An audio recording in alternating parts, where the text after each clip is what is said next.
आज हम पांचवा पाठ पढ़ेंगे सुवचनानि सुंदर वचन। तो देखिए, विद्या विवादाय धनम मदाय शक्ति परेशान परिपीडनाय खलस्य साधो विपरीतम एतत् ज्ञानाय दानाय च रक्षणाय। विद्या ज्ञान विवादाय झगड़े के लिए, धनम धन मदाय अहंकार करने के लिए, शक्ति ही ताकत परेशान दूसरों को परिपीडनाय दुखी करने के लिए, सताने के लिए होती है।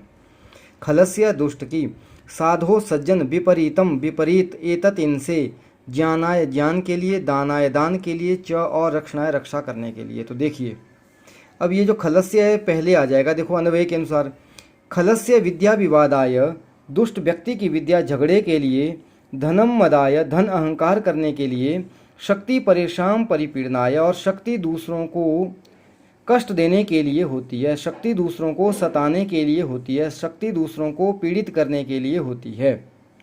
साधो विपरीतत विपरीतत एतत्, परंतु सज्जन इनसे विपरीत होते हैं। उनकी विद्या ज्ञान के लिए, धन दान करने के लिए और शक्ति दूसरों की रक्षा करने के लिए होती है। एक बार फिर से देखिए, दुष्ट व्यक्ति की विद्या झगड़े के लिए, धन अहंकार करने के लिए और शक्ति दूसरों को परेशान करने के लिए होती है, परंतु सज्जन इनसे विपरीत होते हैं। उनकी विद्या ज्ञान के लिए, धन दान के लिए और शक्ति दूसरों की रक्षा करने के लिए होती है।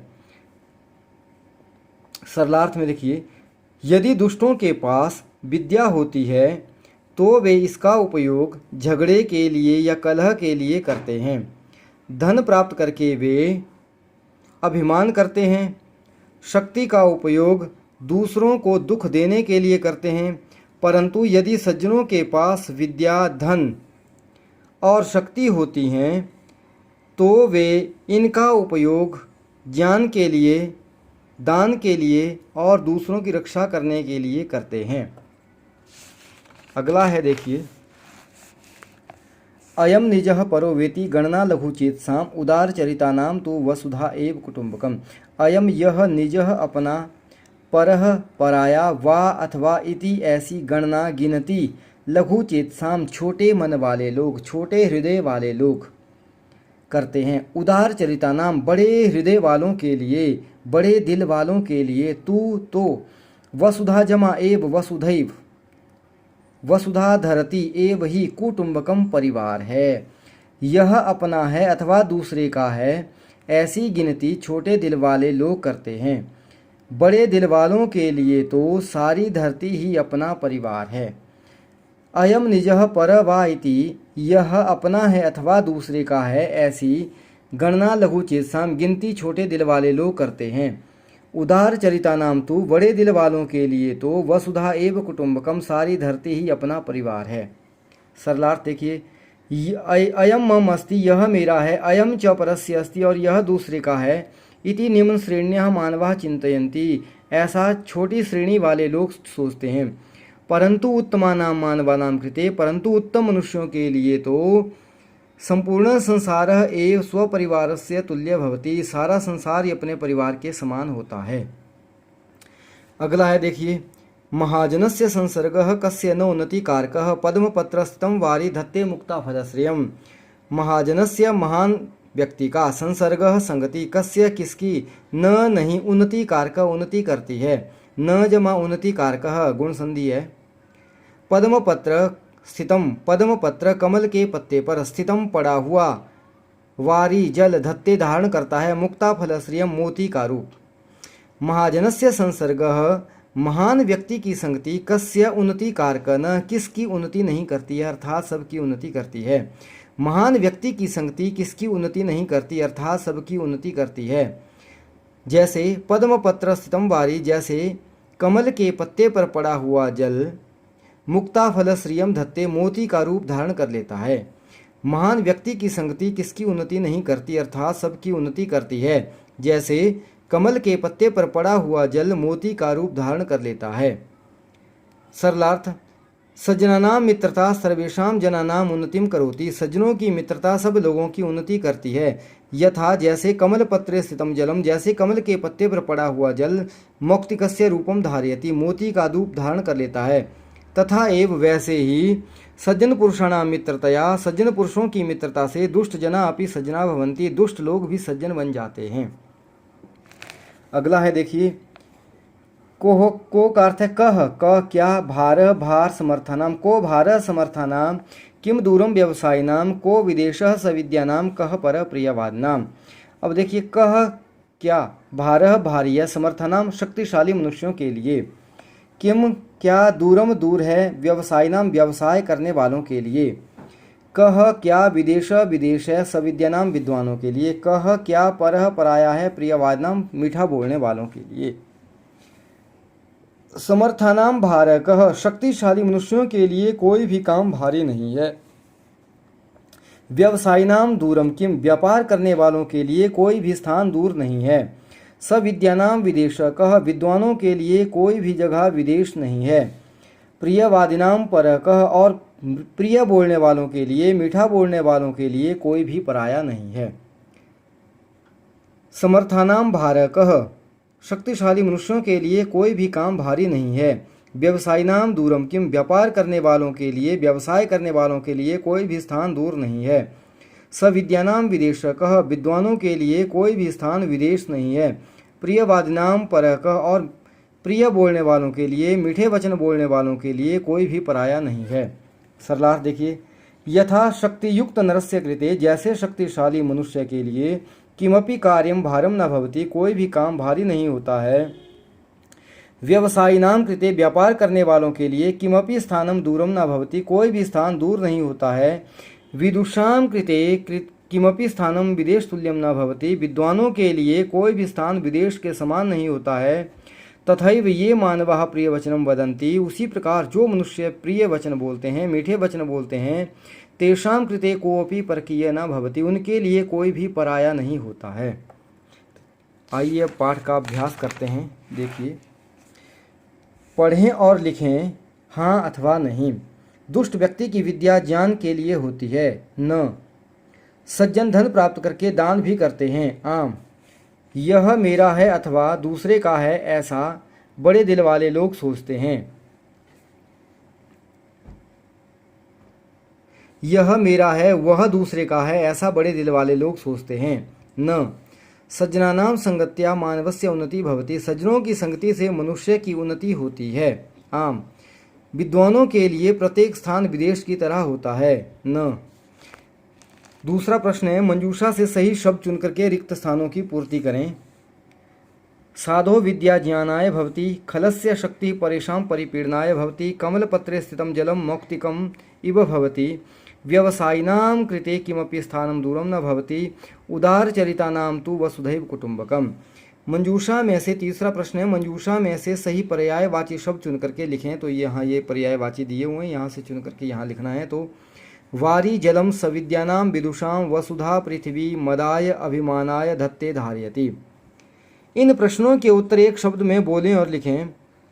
किसकी शक्ति दूसरों को दुखी करने के लिए होती है? खलस्य। महान व्यक्ति की संगति कैसी होती है? उन्नति कारकः। किन के लिए कोई भी पराया नहीं होता है? उदार चरिता नाम। बड़े दिल वालों के लिए क्या परिवार की तरह होता है? धरती।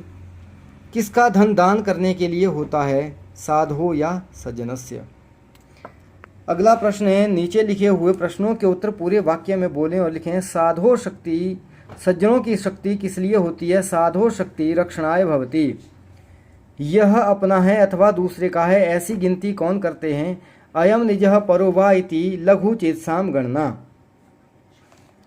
किन के लिए कोई भी कार्य भारी नहीं होता है? समर्थानां कृते किमपि कार्यम भारम न भवति। क्या मोती का रूप धारण करता है? पद्म पत्रे स्थितम वारी मुक्ता फल श्रियम धत्ते। किसका धन दान के लिए होता है? साधो या सज्जनस्य धनम दानाय भवति। मोटे शब्दों को आधार मानकर प्रश्न निर्माण करें। खलस्य धनम मदाय भवति। खलस्य किम मदाय भवति? धनम किम। महाजनस्य संसर्ग उन्नति कारकः भवति। महाजनस्य कस्य संसर्गः उन्नति कारकः भवति। व्यवसायिनां कृते किमपि स्थानं दूरं न भवति। केषां कृते किमपि स्थानं दूरं न भवति। साधो विद्या ज्ञानाय भवति। कस्य विद्या ज्ञानाय भवति? उदार जनः संपूर्णं संसारं स्वपरिवार तुल्यं जानन्ति। के संपूर्णं संसारं स्वपरिवार तुल्यं जानन्ति। आगे है, सही भाव के सामने सही चिन्ह से चिन्हित करें। उदार चरिता नाम बड़े दिल वाले लोग। ये शाम हृदयम लघु भवती गलत है। ये शाम हृदयम विशालम भवती सही है, ये सही है। महाजन महाजन महान व्यक्ति, जो हमेशा सबकी उन्नति के बारे में सोचता है सही। जो हमेशा अपने विषय में सोचता है गलत, ये गलत है, ये भी गलत है ऊपर वाला। कौन, प्रिय बोलने वालों के लिए कोई भी पराया नहीं है। जो प्रिय बोलते हैं सब लोग उनके मित्र होते हैं सही। जो लोग केवल मित्रों के साथ ही प्रिय बोलते हैं वे सज्जन होते हैं गलत। अब मूल्यात्मक प्रश्न बोल रहे हैं, आप सब जो है विद्या प्राप्त करके, ज्ञान प्राप्त करके दूसरों के भले के लिए क्या क्या करेंगे, ये आपने बताना है। गतिविधियाँ बोल रहे हैं, सत्संगति इस विषय को आधार मान करके पाठ्य पुस्तक से भिन्न एक श्लोक खोजें और उसे कक्षा में भी स्वस्वर सुनाएं। तो यहाँ पर पंक्तियाँ लिखी हुई हैं। श्लोक है, जाड्यम धिय हरति वाचि सत्यम सिंचति मानोन्नति दिशति पापम अपाकरोति चेतः प्रसादयति दिक्षु तनोति कीर्तिम सत्संगति कथय किम न करोति पुंसाम। अब आइए ये इसके व्याकरण में देखिए, पाठ के व्याकरण में है शब्द रूपाणाम प्रयोग, शब्द रूपों का प्रयोग दिया हुआ है। ये देखिए, बालक जाता है, बालक फल खाता है, बालक बस से विद्यालय जाता है, वह पढ़ने के लिए जाता है, वह पेड़ से फल तोड़ता है, वह राम का मित्र है, वह गांव में रहता है, हे राम तुम कहाँ रहते हो। विभक्ति प्रथमा द्वितीय तृतीय चतुर्थी पंचमी षष्ठी सप्तमी, ये प्रथमा द्वितीय तृतीय चतुर्थी पंचमी षष्ठी सप्तमी और संबोधन है। ये कारक हैं, देखो विभक्ति को ही हम कारक कहते हैं और इनके चिन्ह देखो, कर्ता कर्म करण संप्रदान अपादान संबंध अधिकरण संबोधन। जो विभक्तियां हैं उनको हम कारक बोलते हैं और ये जो कारक हैं इनके चिन्ह जैसे हिंदी में है वैसे संस्कृत में है। तो अत्र यहाँ हम देखते हैं कि विभक्तियों का प्रयोग कारक के अनुसार होता है। जैसे देखिए यहाँ दिए, देखो बालक पढ़ता है, कौन पढ़ता है, जो काम करता है वह कारक होता है, उसमें प्रथमा विभक्ति होती है। बालक पुस्तक पढ़ता है, बालक क्या पढ़ता है, कर्ता जो कार्य करता है वहाँ पर कर्म कारक होता है, द्वितीय विभक्ति होती है। बालक कलम से लिखता है, बालक किससे लिखता है, कर्ता जिस साधन के द्वारा कार्य को करता है वहाँ पर करण कारक होता है, तो वहाँ तृतीय विभक्ति होती है। चौथा, बालक राम के लिए लिखता है, बालक किसके लिए लिखता है, राम के लिए, तो बोलता है कि कर्ता जिसके लिए काम करता है वहाँ पर संप्रदान कारक होता है और संप्रदान में चतुर्थी विभक्ति होती है। बालक सरोवर से जल लाता है, बालक कहाँ से जल लाता है, सरोवर से, तो बोलता है जहाँ पर दो वस्तुएं या स्थान से दूरी होती है वहाँ पर अपादान कारक होता है और वहाँ पर पंचमी विभक्ति होती है। बालक राम का मित्र है, बालक किसका मित्र है, जहाँ पर दो वस्तुओं का आपस में संबंध होता है, जहाँ पर दो का आपस में संबंध होता है वहाँ पर षष्ठी विभक्ति होती है, संबंध कारक होता है। जैसे राम का, बालक का मित्र राम। बालक गांव में रहता है, जहाँ पर जब क्रिया संपन्न होती है वहाँ पर अधिकरण कारक होता है और अधिकरण में सप्तमी होती है। और संबोधन में जब हम किसी को आवाज़ देते हैं, संबोधित करके बुलाते हैं, तो वहाँ पर संबोधन कारक होता है। अब अभ्यास में पहला प्रश्न दिया है, विभक्ति और कारण लिखें। बोल रहा है कि नीचे लिखे वाक्यों में मोटे स्थान शब्दों में जो विभक्ति और कारक है उसको लिखना है। बालक गेंद से खेलता है, गेंद कंदुकेन तृतीय विभक्ति कर्ण कारक। किसान गांव से आता है, पंचमी विभक्ति अपादान कारक। छात्र पढ़ने के लिए विद्यालय जाता है, चतुर्थी विभक्ति संप्रदान कारक। मुनि पर्वतों पर रहते हैं, सप्तमी विभक्ति अधिकरण कारक। राम के दो पुत्र थे, षष्ठी विभक्ति संबंध कारक। अरे छात्रों अब पढ़ो, संबोधन कारक संबोधन विभक्ति। भक्त नमस्कार करते हैं, प्रथमा विभक्ति कर्ता कारक। सबको संस्कृत पढ़नी चाहिए, द्वितीय विभक्ति कर्म कारक। अब बोल रहा है कि कोष्ठक में से सही शब्द विभक्तियों का प्रयोग करके रिक्त स्थानों की पूर्ति करें। बालह, ये कोष्ठक दिया हुआ है, यहाँ से चुन करके हमने ये लिखना। देखो, बालह जिज्ञासु आसीत, बालक जानने का इच्छुक था। जनः भोजनेन शक्तिं प्राप्नुवन्ति, खलस्य विद्या विवादाय भवति, हीर्ष्यां त्वं वद।